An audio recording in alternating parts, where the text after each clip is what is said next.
Masih ingatkah kamu? Samuel bekerja di bait suci, rumah Tuhan, bersama Imam Eli. Eli punya dua anak laki-laki, namanya Hofni dan Pinehas. Mereka berdua sama-sama orang bejat.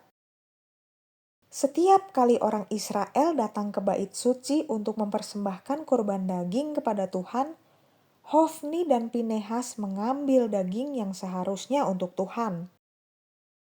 Hofni dan Pinehas menikmati makanan enak, tapi dosa tidak bisa disembunyikan dari Tuhan. Dia akan menghukum mereka. Eli sang ayah berkata kepada anak-anaknya, "Aku mendapat laporan buruk tentang kalian." Imam-imam itu bukan contoh yang baik bagi Samuel kecil. Suatu malam, Eli yang matanya sudah rabun sehingga penglihatannya buram, sedang berbaring di tempatnya yang biasa. Samuel juga berbaring tidur di rumah Tuhan. Tiba-tiba, Samuel mendengar suara. Itu suara Tuhan. Tapi Samuel tidak mengenali suara itu. Jadi dikiranya itu Eli. Samuel pun berlari menghampiri Eli dan berkata, "Ini aku, Bapa memanggilku." Tapi jawab Eli, "Aku tidak memanggilmu, Nak. Kembalilah tidur." Samuel kecil kembali berbaring. Sekali lagi Tuhan memanggil, "Samuel." Samuel bangun lalu menghampiri Eli dan berkata, "Ini aku, Bapa memanggilku." "Nak," jawab Eli, "aku tidak memanggil. Tidurlah lagi." Samuel tidak mengenali suara Tuhan. Ketika dia berbaring, untuk ketiga kalinya dia mendengar namanya dipanggil, "Samuel." Samuel pun bangun lagi, menghampiri Eli, dan berkata, "Ini aku, Bapa memanggilku." Eli pun sadar bahwa Tuhanlah yang memanggil anak itu. Maka Eli memberitahu Samuel, "Pergilah berbaring lagi, dan kalau dia memanggilmu, katakanlah, 'Berbicaralah Tuhan, sebab hamba-Mu ini mendengarkan.'" Samuel kembali ke tempatnya dan berbaring. Sekali lagi suara itu terdengar, "Samuel, Samuel." Lalu kata Samuel, "Berbicaralah, sebab hamba-Mu ini mendengar." Akankah kamu menjawab yang sama? Maukah kamu mendengarkan Tuhan?